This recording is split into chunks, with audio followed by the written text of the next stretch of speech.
Dear students, आज हम BCom part second paper second banking law and practices आज हम जो हमारा टॉपिक है इसके बारे में हम चर्चा करेंगे वो है रेखांकन यानी क्रॉसिंग। पूर्व के वीडियो में हमने विनिमय साध्य विलेख की जो अवधारणा है उसकी परिभाषा, उसमें कौन कौन से तत्व होते हैं, उसके प्रकार, चेक आदि के बारे में हम चर्चा कर चुके हैं। आज का हमारा जो वीडियो है इसमें हम चर्चा करेंगे, जैसे कि आपको मालूम है, चेक, बैंक ड्राफ्ट तथा पोस्टल ऑर्डर के खोने अथवा चोरी चले जाने की व्यवस्था में गलत लोगों को भुगतान की संभावनाएं रहती है। अतः इसके गलत भुगतान की जोखिम से बचने के लिए विलोकों के मुख्य पृष्ठ पर दो समानांतर रेखाएं खींचती जाती है या दो तिरछी रेखाएं खींचकर उसके बीच में कुछ शब्द जैसे एंड को अथवा अकाउंट पेज ओनली अथवा ऐसे ही मिलते जुलते शब्द लिखते हैं, ताकि इन विलेखों के चोरी चले जाने अथवा खो जाने पर उसका भुगतान बैंक के काउंटर पर न होकर खाते में जमा द्वारा किया जाता है, ताकि भुगतानकर्ता प्राप्तिकर्ता की पहचान स्पष्ट हो जाती है। विनिमय साध्य विलेख में जो विनिमय बिल होते हैं, प्रतिज्ञा पत्र है, उन पर रेखांकन नहीं होता।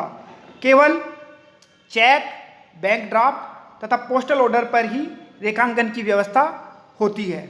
अब हम बात करते हैं रेखांकन का जो अर्थ और इसकी परिभाषा यानी meaning of definition of crossing.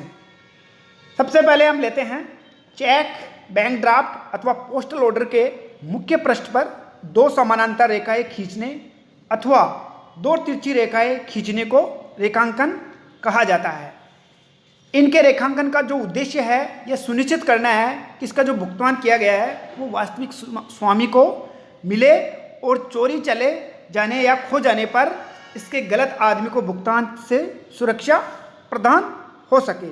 ऐसे विलेखों का भुगतान केवल बैंक खाते में जमा द्वारा ही संभव होता है, जिससे जरूरत पड़ने पर भुगतान प्राप्तकर्ता की पहचान की जा सके। अब हम बात करते हैं भारतीय विनिमय साध्य विलेख अधिनियम की जो धारा है 123 और 124 के अनुसार रेखांकन को इस प्रकार से परिभाषित किया गया है। जब किसी चेक के मुख्य पृष्ठ पर दो तिरछी समानांतर रेखाएं अथवा कंपनी या इसके किसी संक्षिप्त रूप में साथ में दो समानांतर रेखाएं खींची हो, चाहे उसके बीच अपराक्रम शब्द लिखा हो अथवा नहीं, तो ऐसे को हम रेखांकन कहते हैं। अब हम बात करते हैं, चूंकि चेक ग्राहक द्वारा बैंक पर लिखा गया है और यह मांग पर दे शर्त रहित आदेश है, अतः लेखक उस पर कोई शर्त तो नहीं लिख सकता, पर रेखांकन करके उसका जो भुगतान है उसको चोरी अथवा खो जाने पर सुरक्षा प्रदान करना होता है। वह रेखांकन से अपने बैंकर को यह निर्देश देता है कि इसका जो भुगतान है खिड़की पर न करके बैंक खाते में जमा करें। जब चेक पर दो तिरछी समानांतर रेखाएं न खींची हो तो ऐसा चेक खुला चेक अथवा अनक्रॉस चेक होता है और बैंक उसका भुगतान खिड़की पर कर देती है। उसमें कभी कभी चेक चोरी हो जाने या खो जाने पर गलत आदमी को भुगतान की संभावना होती है। अब हम बात करते हैं रेखांकन की जो विशेषताएं हैं यानी कैरेक्टरिस्टिक्स ऑफ क्रॉसिंग।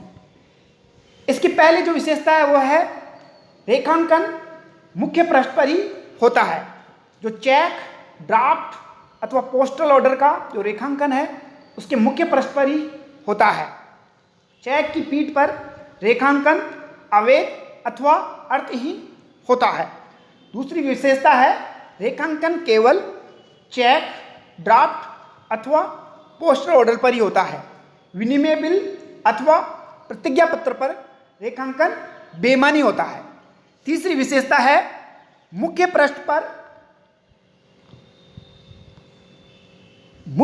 पर दो तिरछी समानांतर रेखा खींचकर ही रेखांकन किया जा सकता है। चौथी विशेषता है निश्चित शब्दों का प्रयोग। रेखांकन करते समय दो तिरछी समानांतर रेखाओं के बीच एंड को अथवा पेज, अकाउंट ओनली अथवा नॉट नेगोटिएबल आदि शब्दों का प्रयोग करना अनिवार्य नहीं है, पर इन शब्दों के प्रयोग से निश्चित निर्देश की पूर्ति होती है। पांचवी विशेषता है रेखांकन चेक के मुख्य पृष्ठ पर बाएं कोने पर तिरछी समानांतर रेखाएं खींचकर किया जाता है। कहने का मतलब यह है ताकि चेक पर जो लिखावट है वो काट छांट न हो सके। अब हम बात करते हैं रेखांकन की आखिरी जो विशेषता है वो है रेखांकन कोई भी व्यक्ति कर सकता है, किंतु रेखांकन की जो समाप्ति है केवल लेखक द्वारा ही संभव है अथवा अन्य किसी व्यक्ति द्वारा नहीं किया जा सकता। आज की वीडियो में अब इतनी ही चर्चा करेंगे। अगला हमारा जो टॉपिक आएगा उसमें हम ये देखेंगे कि रेखांकन के कौन कौन से प्रकार है, यानी टाइप्स ऑफ क्रॉसिंग। सामान्यतः दो तरह से हैं, जिसमें सामान्य रेखांकन यानी जनरल क्रॉसिंग और दूसरा है विशेष रेखांकन यानी स्पेशल क्रॉसिंग। इसकी कौन कौन सी विशेषताएं हैं इसके बारे में हम हमारे जो नेक्स्ट वीडियो आएगा उसकी चर्चा करेंगे, यानी सामान्य रेखांकन और विशिष्ट रेखांकन में क्या अंतर है इस पर भी हम चर्चा करेंगे। फिर चेक में कौन कौन रेखांकन कर सकता है इसके बारे में हम चर्चा करेंगे, और रेखांकन में विशिष्ट शब्दों का प्रयोग और उसका जो प्रभाव होता है वो हम इसके बाद में लेंगे। आज के लिए इतना ही। Thank you.